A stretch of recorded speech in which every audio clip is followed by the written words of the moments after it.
our guest today is a 6-foot guard from the University of Iowa, the NCAA all-time Division I scoring leader, the first pick of the WNBA draft, WNBA assist leader, all-star, and 2024 WNBA Rookie of the Year. She's the most requested guest in the history of our show, and the Time Magazine Athlete of the Year, Miss Caitlin Clark. Please welcome everyone. Yeah, I appreciate it. I'm excited. I don't get excited about many things, but this is at the top of my list. So, how many accolades did we leave off? How many accolades do you have right now at this point, Caitlin? I think you might have made some up. I don't know. Yeah, well, I don't think so. I'm pretty sure on that. I feel like you're kind of like Wayne Gretzky for basketball right now. Gretzky. The amount. If you go to the Wikipedia page and you look at like the list of like awards and achievements, it's like endless. It is. Yeah, we had to limit it to this list just to get the show started. I appreciate it. Thank you. Is there any accomplishment, I guess, of all these accolades that has meant the most to you? Oh gosh, that's a good question. Well, I'd give you the answer my mom would say is probably academic All-American. She was proud of me for being a good student in college. So that's that answer. Nobody Love talks that about answer that. from mom. That's what I'm talking about. I did all right in school, so hung in there. But other than that, I mean, they're all cool, but you don't really care. It kind of just comes with it. It comes with having fun. And she's the face of a new era in women's basketball, a generational talent with a personality as sharp as her jump shot. And now Caitlin Clark just gave fans an inside look into her real life like never before. Sitting down with NFL superstars Jason and Travis Kelce, Caitlin peeled back the curtain on the pressure, the pride, and the personal journey behind her explosive rise. Time Athlete of the Year was cool too, just because you see the list of like all the athletes that they've had prior to me, and a lot of those people I idolized growing up, and LeBron's been the only other basketball player. So, and it's cool as a woman, like they haven't had many females on the cover too. So for women's sports, it's kind of special, but you know, just kind of comes with playing the game and having fun, as you guys know.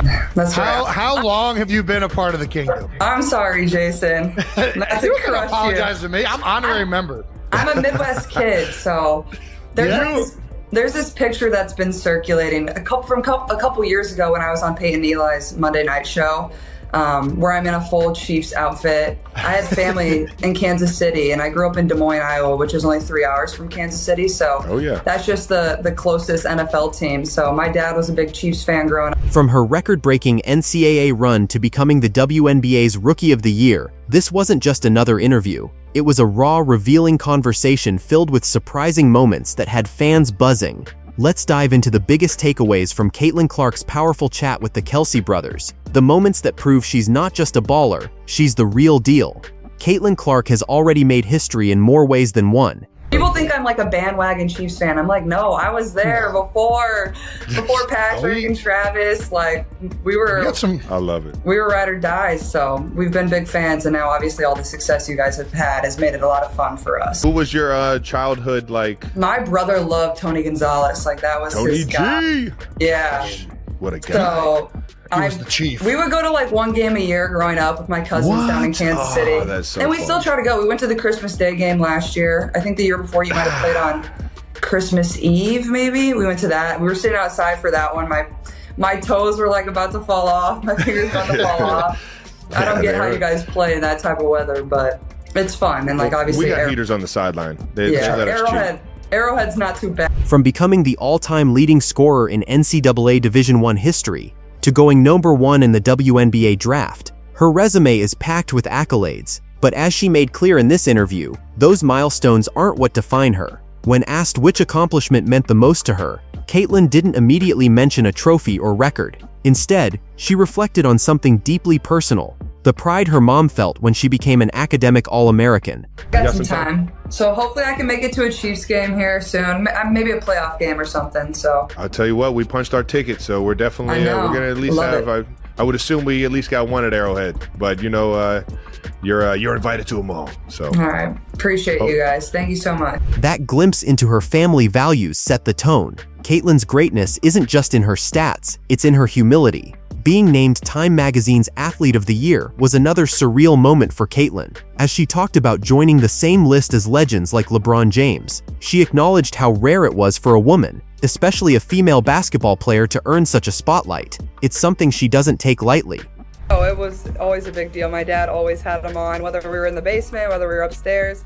A lot of times my family would be cooking. My mom is like the best chef of all time. So she would oftentimes make really good food while we were watching, but that's what I really looked forward to most on Sundays. You know, there wasn't obviously college sports, but, you know, we would be watching the Chiefs, and I would be upset if they lost, and I still am. Like every Sunday, that's what, you know, is usually the brightest part of my day is turning on the TV and watching the Chiefs. For Caitlin, this kind of recognition isn't just about personal fame, it's about progress for women's sports. She knows the platform she's built is powerful, and she's using it to elevate more than just her own name. One of the most surprising parts of the interview was Caitlin's connection to the Kansas City Chiefs. Growing up in Des Moines, Iowa, just a few hours from Kansas City, she was a lifelong fan of the team long before Patrick Mahomes and Travis Kelce became household names. We heard you got your first recruiting letter in 7th grade. Yeah. Is this true? Yeah, so at the time, like... That's insane. It's insane. Were you playing with high schoolers at this point? Yeah, it's honestly sad. Like, where college, like, recruitment has kind of gone, it's just insane. But also, I got you. I feel very fortunate. Like, my parents were just, like, they told my older brother, like, go get the mail. Like, we don't want your sister to see that. They, like, wanted me to be in 7th grade cool. and, like, enjoy middle school and, like, hang out with your friends. Like, you shouldn't be worrying about where you're going to college. I love that so much. A now viral photo from a few years ago even shows her decked out in full Chiefs gear. Despite some people thinking she jumped on the bandwagon, Caitlin set the record straight. She's been loyal from the start. It's not just a casual fandom. She and her family used to attend at least one game a year, braving freezing weather just to be part of the Arrowhead experience. What stood out most in her conversation with the Kelce brothers, though, wasn't her love for football. I didn't really take any visits until like after my freshman year of college, and then I didn't decide until my senior year. So I was never in a rush, and my parents did a really good job of like make sure, you know, I have a good circle around me. Like, it wasn't always about college recruitment. I wasn't like posting my offers. Like, also that wasn't really a thing when I was growing up. It's now. I mean, it had to be close to when you were growing up. I mean, yeah, it was close. Like, people were starting to do it, like post like, oh, I got an offer from here. I got an offer from here. and especially in basketball. Now it's all you see on social media. It's like only people talk about. It's crazy. But obviously times have changed too. But oh, times have changed. yeah, it's 7th grade was wild. And I was playing up like 2 years. So I was playing with high schoolers. But yeah, I didn't really like think anything of it. Like, I was just going out there and hooping and having fun. And it's kind of just what came with it. And like, you come in as a rookie and like you said, like you're trying to figure out a new environment, new teammates. Like, you don't want to say too much. You don't want to say too little. And it's just so hard. But like in my scenario, and obviously you guys too, like you're already highly thought of. Like, people are turning to you to like be something or be someone. So it's hard. Like, you're trying to get your feet wet, but also not do too much. And I think that's kind of what I struggled in early on, is like, I don't know what to say. I don't know how to say it. I don't know how they're going to react. It was her honest take on the transition to professional basketball. While she's made it look easy, Caitlin admitted that entering the WNBA was anything but. As a rookie, she had to find her footing quickly, balancing high expectations from fans, teammates, and the media, all while learning the ropes of a new league. Even with all her success in college, stepping into the WNBA meant starting fresh. She had to navigate how to speak up without stepping on toes, and how to lead without overshadowing the veterans around her. Fortunately, Caitlin had the support of experienced teammates who understood what she was going through. She highlighted how important it was to have people like Aaliyah Boston in her corner, players who were willing to mentor her, encourage her, and remind her that it's okay to feel overwhelmed at first. In a league where rookies often struggle to find their voice, Caitlin found strength in the guidance of those who had walked the path before her. Drum popped and like ruptured. And I knew it right away because I've done it before, and I was just like, it hurts so bad. I don't know if you guys have ever done that, but I've done it. How did you do it before? Can I guess? I was guess. It was very Midwestern. You did it in water. You did it in water. Something correct. with water. I got launched off a tube. Why did you just get so excited? What are you, some brainiac? That's how I did mine. I went off the diving board and tried to do as many flips as I could and smack my side of my head in the Heights High School swimming pool. Yeah. Not knowing you nailed it.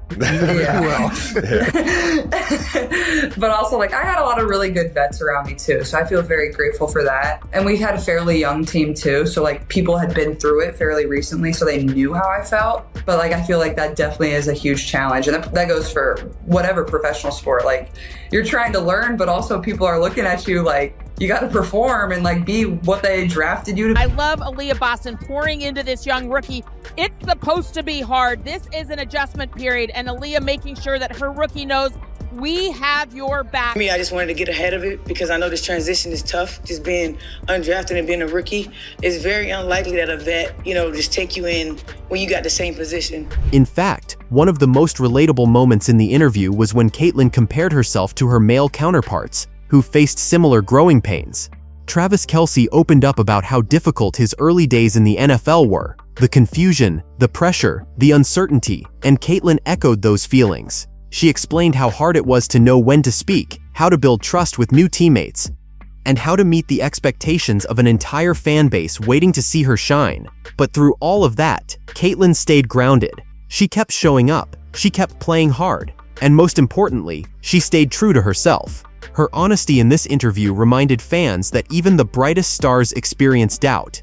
Even record-breaking athletes need time to adjust. But Caitlin's resilience is what sets her apart. She doesn't shy away from the challenge, she leans into it. The male swim cadet, so he had to be This wasn't during swim cadet. Don't put me on blast like that, Travis. That's funny, but yeah, I got launched off a tube in the middle of a lake. I was like underwater. I'm like, am I okay? That's some Midwest stuff right there. But yeah, so that was my welcome to the W. Another heartfelt moment came when Caitlin reflected on how quickly her life has changed. Just a year ago, she was finishing up her senior year at Iowa. Now she's living in Indianapolis, leading a WNBA franchise and being recognized around the world. But even with all the fame, she hasn't forgotten where she came from. She talked about her love for the Midwest, the pride she feels representing that part of the country. I would say I don't know, life-changing maybe? That's a great one. I think really that's all in a good way. Things just change really fast, as you guys know. That's just how the world works, and especially with social media, people see a lot of your life, but that's what makes it fun and why I've had so many cool opportunities too. So it's crazy, looking back at a year ago today or around this time, I was just beginning my senior year of college.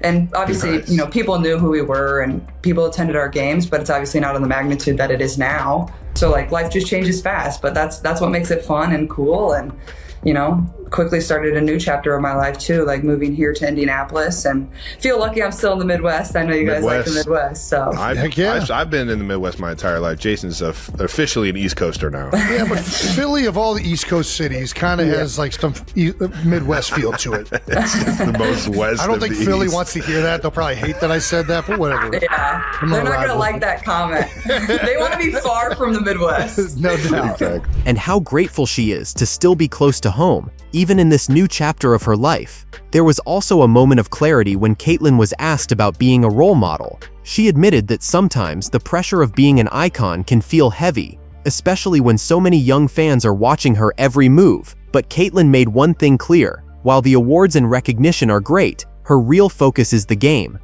The joy she finds in playing basketball, the connection she feels with her teammates, and the impact she's having on the growth of women's sports. That's what matters most to her. She even offered her perspective on why NBA ratings might be down. While she admitted she's no expert, she pointed out something many casual fans don't realize. NBA players are so good, their dominance sometimes appears effortless. That, combined with the shift in style in social media culture, has changed the viewing experience. Her comments sparked a deeper conversation about how basketball is evolving and how not everyone has adapted to those changes. What are your suspicions potentially as to why the NBA ratings would be down? Honestly, I feel like the average basketball fan doesn't understand how good NBA players are, and they think it looks like they're not trying. I promise you they're trying. They're just so good. That's why it looks like they're not trying. And obviously the physicality of the league has changed a lot, and I wasn't around when it was much more physical, and maybe people want more beef and physicality, and people think it's gotten soft, but I think that's also because the skill has just changed, and that's what's great about basketball. It's always evolving. It's going to be different than when MJ played. It's going to be different in 10 years than it is now. So it's hard for me to put my finger on why it has gone down, and also it's competing against a lot of football right now. You have to take that into consideration. Football is just, that's America's favorite thing. I think people should I love three-point shooting. I love seeing guys just launch threes, but not everybody loves that, so. As the interview wrapped up, Caitlyn and the Kelce brothers shared some lighthearted moments that gave fans a glimpse of her personality off the court. Whether it was joking about golf frustrations, laughing over Midwest swimming stories, or imagining what she'd be doing if she weren't playing basketball, Caitlyn's down-to-earth attitude made it clear why so many people connect with her. Even with all the fame, she's still just a kid from Iowa who loves the game. She also talked about her future, saying that if she weren't playing professionally, she could see herself working in a front office or basketball operations, maybe scouting, maybe free agency strategy. It's clear that no matter what direction life takes her, sports will always be at the center of it. About a 4-point line. I love that. Let's do it. That's a actually great idea. genius. That is genius. 4-point line. How does the criminal justice major come up with the best marketing plan right here? Sometimes you just got to open your eyes, Jason. Look at the sheet of paper in front of you. Or we could get like just 2 spots. Yeah.